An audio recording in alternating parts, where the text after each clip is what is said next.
खबरों में आगे बढ़ेंगे। भोपाल से बड़ी खबर है। एसआईआर पर बोले नेता प्रतिपक्ष उमंग सिंघार। एसआईआर को लेकर बीजेपी सरकार पर निशाना साधा गया है। एसआईआर के बहाने वोट काटने की तैयारी सिंघार ने कहा है, तो जल्दबाजी में एसआईआर कराने का आरोप लगाया है। और क्या कुछ कहा है, आइए सुनाते हैं। बिहार के बाद अब मध्य प्रदेश में भी एसआईआर प्रणाली लागू हो चुकी है। इसी के साथ 12 ऐसे राज्य हैं जहां पर अब एसआईआर को फॉलो किया जाएगा। उसे लेकर विपक्ष द्वारा लगातार सवालिया जवाब खड़े करे जा रहे हैं। पहले पूर्व मुख्यमंत्री दिग्विजय सिंह हो या फिर पीसीसी चीफ जीतू पटवारी, उनके बाद अब नेता प्रतिपक्ष उमंग सिंघार ने भी अपना साफ तौर पर यह जाहिर किया है कि एक ऐसा अभियान है जिसके चलते गड़बड़ी वोटर लिस्ट में की जा सकती है। सर, किस तरह से एसआईआर को देखते हैं? आपके द्वारा भी कहा जा रहा है कि एसआईआर एक गलत तरह से प्रभाव मध्य प्रदेश की वोटर लिस्ट पर डाल सकती है।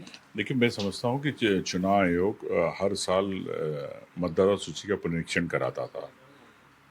तो क्या चुनाव आयोग की जो उनकी खुद की जो प्रक्रिया इतने सालों से चली आ रही, क्या उसी पे विश्वास नहीं रहा चुनाव आयोग को? चुनाव आयोग बताए एसआईआर हो रही है, में आप पुनः गहन परीक्षण कर रहे हो, तो गहन परीक्षण क्या नाम कटाने का परीक्षण है, ये मैं कह सकता हूँ।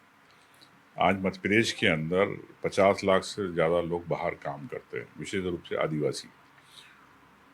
क्या भारतीय जनता पार्टी सुनिश्चित रूप से आदिवासियों के वोट नाम काटना चाहती है?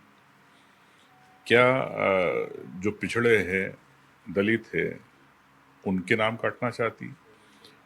2011 के जनगणना के हिसाब से इन्होंने 25 लाख लोग बाहर थे, इन्होंने राज्यसभा में जवाब दिया। तो मैं समझता हूँ कि बड़ा आंकड़ा, 3 लाख आदिवासियों के वन अधिकार पट्टे खारिज कर दिए। तो 3 लाख यानी 3 चौक 12, एक परिवार में अगर 4 वोटर है तो 12 लाख लोगों के आपने नाम काटने की बात है।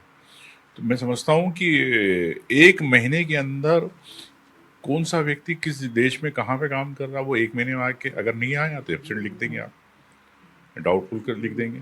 तो ये एक महीने की शॉर्ट टाइम में क्यों करना चाहते हो? इसका मतलब आप नाम काटना चाहते हो। तो बीजेपी के इशारों पे चुनाव आयोग काम कर रहा है। मैंने इसके पहले जब प्रेस कॉन्फ्रेंस करी थी अगस्त में, उसमें चुनाव आयोग से सीधे 16 लाख वोट बढ़े थे, उसकी जानकारी कही थी, लेकिन चुनाव आयोग ने जवाब नहीं दिया। बीजेपी एजेंट के रूप में काम कर रही है। तो ये एसआईआर यानी मतदाता सूची का परीक्षण, ये मतदाताओं के वोटर लिस्ट से नाम हटाने का सफाई अभियान है, लोकतंत्र की सफाई का अभियान है भारतीय जनता पार्टी का। ये 12 राज्य में, 28 राज्य में क्यों नहीं? असम क्यों छोड़ दिया आपने? तो ये मैं समझता हूँ कि भारतीय जनता पार्टी चुनाव आयोग को अपने इशारों पर नचा रहा है। क्या आपको इससे लगता है सर, जो असल में वोटर्स हैं उनके भी नाम काट दिए जाएंगे, इस पर प्रभाव पड़ सकता है? काट दिए जाएंगे, कटेंगे। मैं तो आपसे कह रहा हूँ, एसआईआर के पहले आपसे कह रहा हूँ, जो व्यक्ति यहाँ पर है ही नहीं उसको आप बोल देंगे एब्सेंट है, फिर भी आप उसका नाम काट देंगे। तो ये एक साजिश है, वो भारतीय जनता पार्टी समझ रही है कि इससे उसको फायदा होगा, इसलिए।